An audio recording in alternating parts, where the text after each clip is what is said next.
Electric potential. Electric potential is the measure of degree of electrification of a body. Degree of electrification means, dear friends, कि body में जो charge है वो कितने tension में है. आइए इसको एक एग्जांपल से समझते हैं. बॉडी जो हाई पोटेंशियल में है, इसका मतलब बॉडी में चार्ज जो है वो कंप्रेस्ड स्प्रिंग के जैसा है. और बॉडी एट लो पोटेंशियल का मतलब है बॉडी में जो चार्ज का जो सिस्टम है वो स्ट्रेच्ड स्प्रिंग के जैसा है. कंप्रेस्ड स्प्रिंग जैसे ही छूटेगा चार्ज वहां से रिलीज होगा, और स्ट्रेच्ड स्प्रिंग क्या होता है, वो सिकुड़ने का टेंडेंसी रखता है.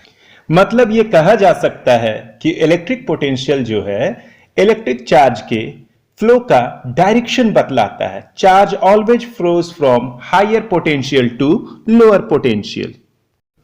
इलेक्ट्रिक पोटेंशियल को डियर फ्रेंड्स वाटर लेवल की तरह समझा जा सकता है.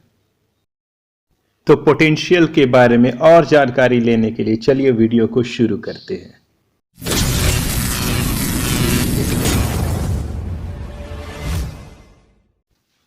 Need of electric potential. Electric potential की क्यों जरूरत पड़ी? तो डियर स्टूडेंट्स, इलेक्ट्रोमैग्नेटिज्म में इलेक्ट्रिक फील्ड को स्केलर्स के साथ डील करने के लिए इलेक्ट्रिक पोटेंशियल डिफाइन किया गया. जैसे आपको याद होगा, मैकेनिक्स में हम मोशन को डील दो तरीके से करते थे, एक न्यूटन्स लॉ यूज करके और दूसरा वर्क एनर्जी थ्योरम यूज करके. मोशन को स्केलर के साथ डील करने के लिए जो टूल बनाया गया था वो टूल था वर्क. ठीक उसी तरह से इलेक्ट्रोमैग्नेटिज्म में इलेक्ट्रिक फील्ड को तीन तरीके से आप डील कर सकते हैं. मतलब इलेक्ट्रिक फील्ड को देखने के लिए आप तीन चश्मा लगा सकते हैं. देख रहे हैं इलेक्ट्रिक फील्ड को, लेकिन अलग नजरिए से देख रहे हैं. पहला नजरिया है कूलम्ब्स लॉ, जिसमें इलेक्ट्रिक फील्ड इंटेंसिटी को डिफाइन किया गया था. दूसरा तरीका था इलेक्ट्रिक फ्लक्स, जिसमें गॉसेस लॉ को डिफाइन किया गया था. और तीसरा है इलेक्ट्रिक पोटेंशियल. तो आज हम सब इलेक्ट्रिक पोटेंशियल के बारे में जानकारी ले रहे हैं. क्योंकि इलेक्ट्रिक फील्ड कंजर्वेटिव नेचर का होता है, मतलब यहां पे टोटल मैकेनिकल एनर्जी कंजर्व रहते हैं. कंजर्वेटिव फील्ड का प्रॉपर्टी होता है कि वहां टोटल मैकेनिकल एनर्जी कंजर्व रहता है. इसका मतलब है कि हम इलेक्ट्रिक फील्ड के हर पॉइंट में एक स्केलर असाइन कर सकते हैं जो फील्ड के हर पॉइंट्स के एनर्जी को रिप्रेजेंट करता है. इस स्केलर पॉइंट फंक्शन को ही इलेक्ट्रिक पोटेंशियल कहा जाता है. तो इलेक्ट्रिक पोटेंशियल को डिफाइन करने से पहले हम इलेक्ट्रिक पोटेंशियल डिफरेंस डिफाइन करेंगे. Electrostatic potential difference. Electrostatic potential difference between the 2 points in an electric field is equal to the work done by an external agent in moving a unit positive test charge without acceleration from one point to another against the electrostatic field along any path. तो dear friends, आप मान लो कि आप एक positive charge हो. Okay, आप एक positive charge हो जिसको हम यहां पे Q0 से रिप्रेजेंट किए हैं, और आपको किसी दूसरे पॉजिटिव चार्ज प्लस Q के फील्ड में एंटर करना है. तो उस फील्ड में एंटर करने के लिए आपको क्या करना होगा? आप भी पॉजिटिव चार्ज हो और ये भी पॉजिटिव चार्ज है, और ये जो फील्ड है ये फील्ड इसका है. तो अगर इस फील्ड में आपको एंटर करना हो तो आपको क्या करना होगा? यस, आपको रिपल्सिव फोर्स के अगेंस्ट काम करना होगा. ये आपको इधर धक्का मार रहा है और आप पर फोर्स लग रहा है, मतलब ये प्लस चार्ज और प्लस Q0 चार्ज, ये एक सिस्टम बन रहा है और इस सिस्टम में एनर्जी है. उसी एनर्जी के वजह से ये इसको इस ओर धक्का मार रहा है. ओके, तो सिस्टम में एनर्जी है, कैसे पता चलेगा? सिस्टम में एनर्जी है या इस प्रकार पता चलेगा कि सिस्टम खुद ब खुद काम करेगा. वो फोर्स एग्जर्ट करेगा, ये बतलाएगा कि सिस्टम में एनर्जी है। तो खैर ये पता चल गया कि सिस्टम में कैसे एनर्जी है। तो आपको रिपल्सिव फोर्स के अगेंस्ट काम करना पड़ेगा। अब सोचिए कि ये सिस्टम बनाने में, ये दो चार्ज का सिस्टम बनाने में आपको काम करना पड़ रहा है, और जैसा कि हम पहले बताए हैं कि आपके द्वारा किया गया कार्य सिस्टम के एनर्जी को चेंज कर देता है।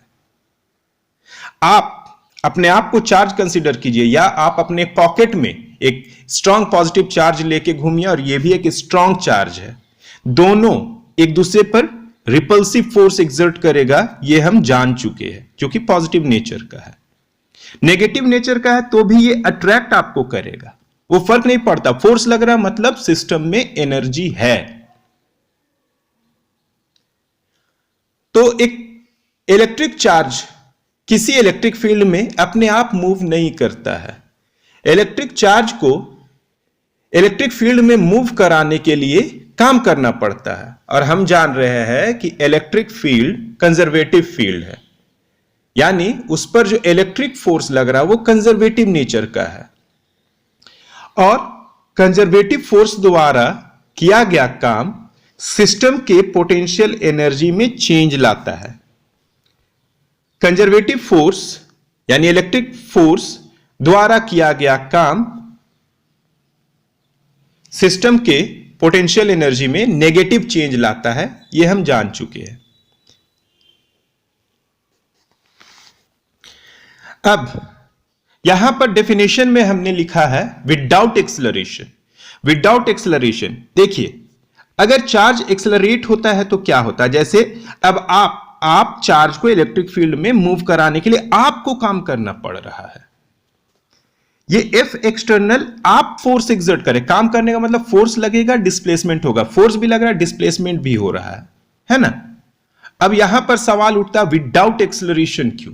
मान लेते हैं आपके पॉकेट में चार्ज है, उस पर दो फोर्स काम कर रहा है, एक F इलेक्ट्रिक डियर फ्रेंड और F एक्सटर्नल। अब तो इस चार्ज में, आपके पॉकेट में जो चार्ज है उसमें दो तरह का फोर्स काम कर रहा है, दोनों का न्यूटन का सेकेंड लॉ आपको याद होगा कि दोनों का vector sum net force mass times acceleration होता है। चार्ज में मास भी होगा, मास टाइम्स एक्सेलरेशन, और अगर एक्सेलरेशन प्रोड्यूस होता है तो F electric can't be equal to F external. तो दोनों फोर्स अलग अलग है, यानी कंजर्वेटिव फील्ड है तो आप कैसे भी काम कीजिए, किधर से भी काम कीजिए, एक पॉइंट से दूसरे पॉइंट में जाने पर वर्क डन सेम रिजल्ट का मिलेगा। लेकिन अगर चार्ज एक्सेलरेट हो गया तो इलेक्ट्रिक फील्ड के दो पॉइंट में जाने पर सेम रिजल्ट नहीं मिलेगा। ओके, आप जो काम कर रहे हैं ए से बी तक जाने में हो सकता है एक्सेलरेट किए, चार्ज एक्सेलरेट करता है डियर फ्रेंड्स, चार्ज अगर एक्सेलरेट करता है तो वो एनर्जी रेडिएट करता है। ओके, तो यहां ए और बी के बीच सिस्टम का एनर्जी कंजर्व नहीं रह जाएगा, इसलिए लिखा गया है विदाउट एक्सेलरेशन। डेफिनेशन को समझिएगा। अब यहां पर अलोंग एनी पाथ, चूंकि कंजर्वेटिव फील्ड है तो कंजर्वेटिव फील्ड में इनिशियल पोजीशन और फाइनल पोजीशन पर वर्क डन डिपेंड करता है। ओके, तो डेफिनेशन समझ में आ रहा है। तो अब कह रहे हैं कि चार्ज एक्सेलरेट ना हो, तो अब चार्ज एक्सेलरेट नहीं होगा तो क्या होगा, F electric plus F external equals to F बराबर mass acceleration, mass times acceleration. Mass तो होगा, एक्सेलरेशन हम मान लेते हैं कि एक्सेलरेट ना हो। एक्सेलरेट ना हो मतलब ये चार्ज है, जैसे जैसे इलेक्ट्रिक फील्ड का स्ट्रेंथ बढ़ रहा आप भी उसी तरह से हल्का हल्का बढ़ाइए, झटका दे के आगे नहीं बढ़ाना, धीरे धीरे धीरे धीरे ये आपके पॉकेट में जो चार्ज है उसको चार्ज के तरफ मूव कराना। याद रखिएगा, इलेक्ट्रिक फील्ड के डायरेक्शन में अगर आप फोर्स एक्सर्ट कीजिएगा तो चार्ज नेट फोर्स जीरो नहीं होगा, चार्ज एक्सेलरेट होगा ही होगा। तो इलेक्ट्रिक फील्ड के डायरेक्शन में नहीं, आपको चार्ज को एक्सेलरेट होने से बचाना है। इसका मतलब उस इलेक्ट्रिक फील्ड जो फोर्स लगा रहा है उसके ऑपोजिट डायरेक्शन में आपको फोर्स एक्सर्ट करना पड़ेगा। ओके, हमेशा। अगर यहां पे नेगेटिव चार्ज होता तो ये इस साइड एक्सेलरेट होता, तो उसको बचाने के लिए आपको इस डायरेक्शन में एक्सटर्नल फोर्स लगाना पड़ता, ऐसा कि चार्ज एक्सेलरेट ना हो। बात समझ में आ रहा है? तो इस सिचुएशन में चार्ज का एक्सेलरेशन अगर जीरो हो जाएगा तो F electric plus F external net force equals to zero हो जाएगा, यानी F इलेक्ट्रिक इक्वल और ऑपोजिट हो जाएगा F एक्सटर्नल के। इसका मतलब हो गया कि इलेक्ट्रिक फील्ड, कंजर्वेटिव फील्ड जो काम करता है डियर फ्रेंड्स, कंजर्वेटिव फील्ड इतना काम कर रहा है और एक्सटर्नल फोर्स जो काम करता है कहां, कंजर्वेटिव फील्ड में, दोनों। लेकिन हां, एक्सटर्नल को चार्ज को एक्सेलरेट नहीं करने देना है। ओके, तो दोनों का मैग्नीट्यूड तो सेम होगा वर्क डन का, लेकिन नेचर ऑपोजिट होगा। कहने का मतलब, अगर एक्सटर्नल फोर्स करने से सिस्टम का एनर्जी इंक्रीज कर रहा है तो इलेक्ट्रिक फोर्स क्या करेगा, सिस्टम के एनर्जी को डिक्रीज कर देगा। काम पॉजिटिव वर्क डन का मतलब क्या होता है, एनर्जी बैंक में, एनर्जी बैंक में इस सिस्टम में एनर्जी स्टोर होगा। सिस्टम में काम हो रहा है तो एक्सटर्नल फोर्स सिस्टम में काम कर रहा है तो इस एनर्जी बैंक में एनर्जी स्टोर होगा।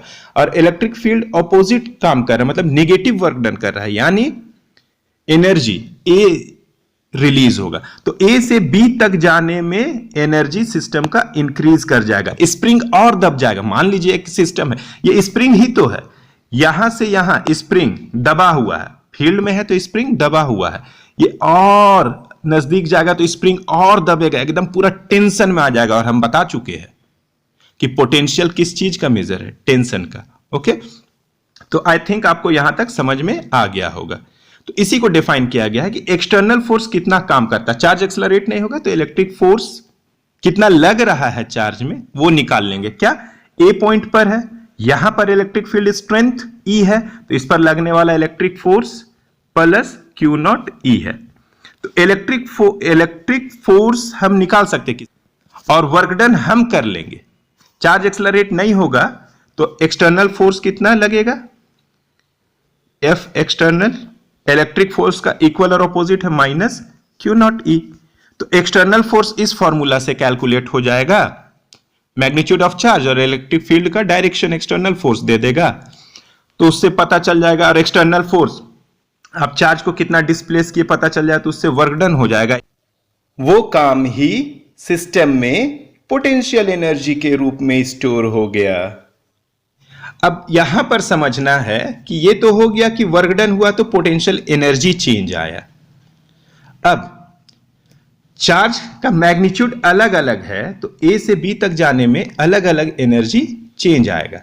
तो जैसे आप किराना दुकान जाते हैं तो सबको डियर फ्रेंड्स सेम आटा या सेम चावल खरीदते नहीं है, सब अलग अलग आटा चावल खरीदता है, तो कैलकुलेशन टफ हो जाता है। ओके, तो दुकानदार रेट फिक्स करता है, दुकानदार डियर फ्रेंड्स रेट फिक्स करता है, 1 केजी आटा का दाम 10 रुपया। अब आप आधा केजी लीजिएगा तो आपको तुरंत कैलकुलेट कर सकते हैं 5 रुपया पे करना होगा। अगर 10 किलो ले रहे हैं तो 100 रुपया पे करना होगा।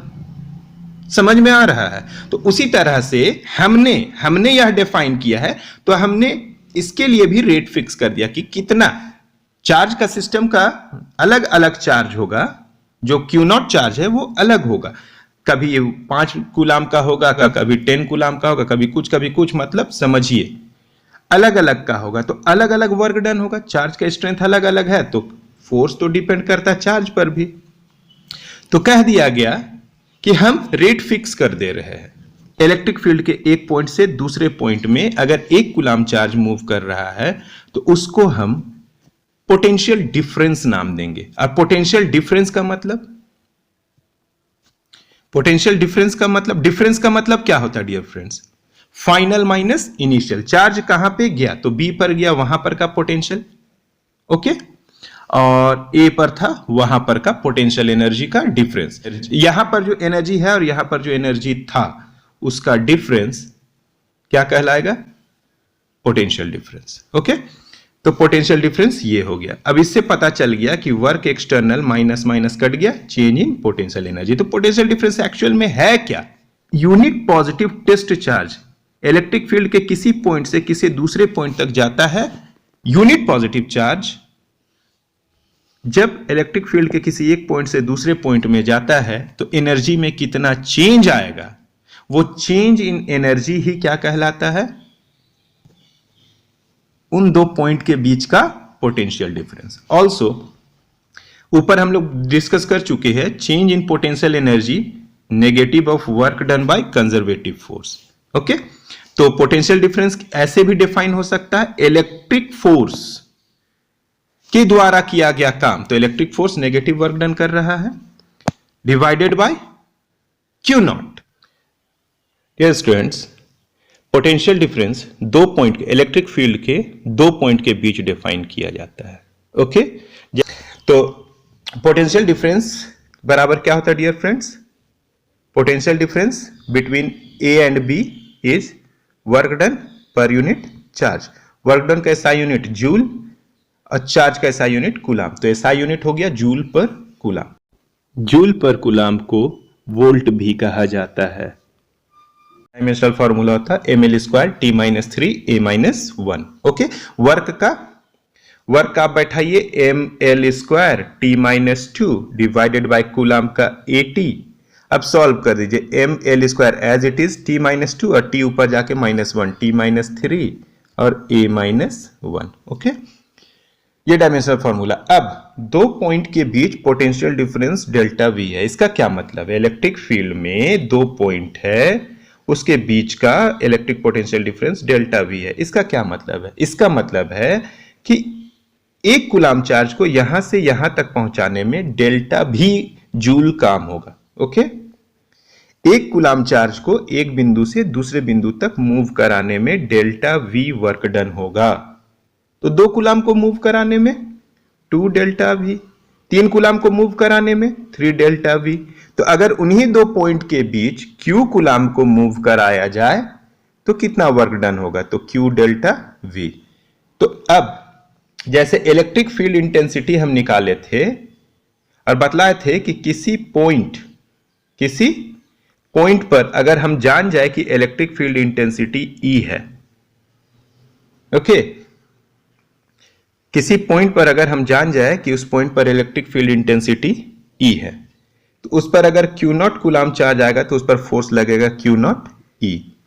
उसी तरह से दो पॉइंट के बीच अगर पोटेंशियल डिफरेंस डेल्टा V है और उसमें Q चार्ज अगर मूव करना चाहेगा तो जो वर्क डन है वो Q डेल्टा V होगा। तो इस फिजिकल क्वांटिटी को डिफाइन करने के बाद हम यह जान गए कि इलेक्ट्रिक फील्ड के अंदर किन्हीं भी दो पॉइंट के बीच किसी चार्ज को मूव कराने में कितना वर्क डन करना पड़ेगा।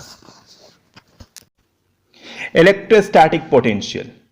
Electrostatic potential is defined for a point of electric field and is defined as the amount of work done. Electric potential is nothing but amount of work done in bringing unit positive test charge from infinity to that point against the electrostatic field and along any path. Charge को accelerate नहीं होने देना है। Okay dear students, ऐसा हम पहले भी mention आप लोगों को कर चुके हैं कि चार्ज क्यों एक्सलरेट नहीं होना चाहिए। तो डियर स्टूडेंट्स, हम जान गए हैं कि potential difference equals to change in potential energy per unit test charge. Okay, हम जो है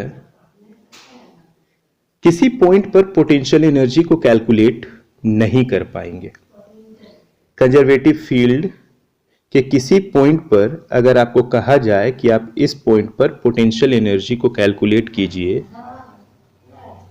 तो बिना चेंज इन पोटेंशियल एनर्जी का कॉन्सेप्ट जाने आप उस पॉइंट पर पोटेंशियल एनर्जी कैलकुलेट नहीं कर सकते। अब चूंकि पोटेंशियल एनर्जी कैलकुलेट नहीं हो सकता है, उस तरह से किसी पॉइंट पर पोटेंशियल भी कैलकुलेट नहीं हो सकता है। तो किसी पॉइंट पर इलेक्ट्रिक पोटेंशियल को कैलकुलेट करने के लिए सबसे पहले हम लोग को चेंज इन पोटेंशियल मतलब पोटेंशियल डिफरेंस कैलकुलेट करना पड़ा। अब पोटेंशियल डिफरेंस का कॉन्सेप्ट जान जाने के बाद इलेक्ट्रिक पोटेंशियल हम इजी वे में कैलकुलेट कर सकते हैं। तो इसके लिए क्या करना होगा, सॉरी यहां पे ग्रेविटेशनल लिखा गया। किसी पॉइंट पर अगर पोटेंशियल एनर्जी कैलकुलेट करना है तो सबसे पहले आपको एक रेफरेंस लेवल चुनना होगा।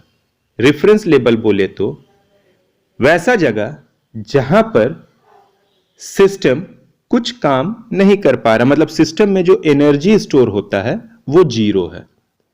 तो सिस्टम कब काम नहीं करेगा माय डियर फ्रेंड्स, जैसे मान लो ये इलेक्ट्रिक फील्ड है, ठीक, इलेक्ट्रिक फील्ड खत्म हो गया। तो इलेक्ट्रिक फील्ड कहां पे खत्म होता है, तो थियोरेटिकली इलेक्ट्रिक फील्ड इंफिनिटी में खत्म होता है। इलेक्ट्रिक फील्ड का मतलब इंफिनिटी का मतलब जहां इलेक्ट्रिक फील्ड डिफाइन नहीं है। तो मान लेते हैं एक पॉइंट इंफिनिटी में है P।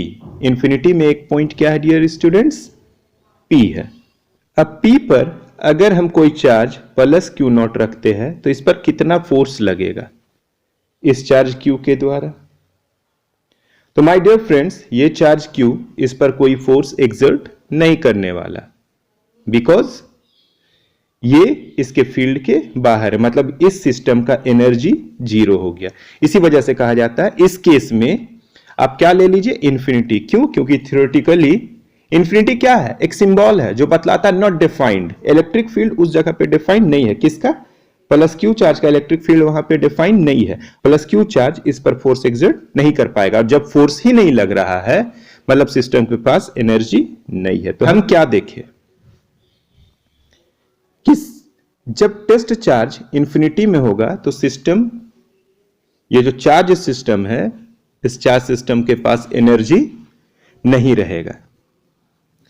ओके, तो रेफरेंस लेवल क्या ले लेना इस सिचुएशन में, इंफिनिटी। अब पोटेंशियल डिफरेंस बराबर होता है को पॉइंट P से A तक लाने में कितना काम करना पड़ेगा, तो WPA per unit Q not, इसी को डेल्टा V कहा गया है। तो डियर फ्रेंड्स पॉइंट A और पॉइंट P के बीच का पोटेंशियल डिफरेंस कितना होगा, VA minus VP equals to work done by external force in bringing unit positive test charge from point P to point A is potential difference between point A and P. But at point P energy जो है zero है। तो energy per unit charge मतलब unit coulomb का charge भी अगर वहां पे बैठ जाएगा तो वहां भी एनर्जी क्या होगा, जीरो होगा। और एनर्जी जीरो होगा तो अगर P को हम इंफिनिटी में ले ले तो क्या हो जाएगा, Vp क्या हो जाएगा, जीरो हो जाएगा। ओके, तब आपके पास क्या बचा, Va बचा, ये तो जीरो हो गया। अब P को इंफिनिटी पहुंचा दिए तो work done from infinity to A over Q naught. Thus electric potential at a point A is the amount of work done in bringing unit positive test charge from infinity to A। यहां भी work done per unit charge है, इसलिए इसका SI unit joule पर coulomb हुआ। Dimensional formula भी same होगा जैसा पोटेंशियल का है। अब पोटेंशियल एट अ पॉइंट मतलब इलेक्ट्रिक फील्ड के किसी पॉइंट का पोटेंशियल A है, इसका क्या मतलब है, इसका मतलब है कि इस पॉइंट में अगर 1 कूलम चार्ज आता है तो उस पर V जूल एनर्जी होगा। Potential at point A is V volt. इसका मतलब है कि इस पॉइंट A पर अगर 1 कूलम चार्ज आएगा तो उस पर एनर्जी भी जूल होगा। तो इसका मतलब 2 कूलम चार्ज आएगा तो यहां पे एनर्जी उसके पास, सिस्टम के पास कितना हो जाएगा, 2V। 3 कूलम आएगा तो 3V, 4 कूलम आएगा तो 4V। ओके, क्लियर हो रहा है। तो Q कूलम आएगा तो QV। तो ये जस्ट एक लेबल, जैसे रोड के किनारे माइलस्टोन लगा हुआ रहता है डियर स्टूडेंट, उसमें लिखा हुआ रहता है फलाना डेस्टिनेशन इतना किलोमीटर, उसका कोई यूज नहीं है, लेकिन वो आपको एक लेबल बतला रहा है कि आपको जहां जाना है उसकी दूरी इतनी किलोमीटर है। एक लेबल है। वैसे ही ये किसी पॉइंट का एक लेबल है कि यहां पर अगर 1 कूलाम चार्ज आता है तो उसके पास इतना ही एनर्जी होगा। दूसरे लोकेशन में जाएगा तो वर्क डन बढ़ जाएगा, तो उसके पास दूसरा एनर्जी होगा। तीसरे लोकेशन में जाएगा तो हर लोकेशन का एनर्जी फिक्स है। उसी लेवल को जो फिक्स एनर्जी दिखलाता है, लोकेशन का जो फिक्स एनर्जी दिखलाता है, वही आपका पोटेंशियल कहलाता है एट अ पॉइंट। तो पोटेंशियल क्या है? इलेक्ट्रिक फील्ड के किसी लोकेशन का एनर्जी को डिटरमाइन करता है कि चार्ज अगर उस लोकेशन में आएगा तो उसके पास कितना एनर्जी होगा। 1 कूलाम के लिए डिफाइन कर लिया गया है। अब जितना भी कूलाम उस पॉइंट पर पहुंचे उस चार्ज से मल्टीप्लाई कर दीजिए उस जगह के पोटेंशियल को, तो आपका सिस्टम में कितना एनर्जी स्टोर होगा ये पता चल जाएगा।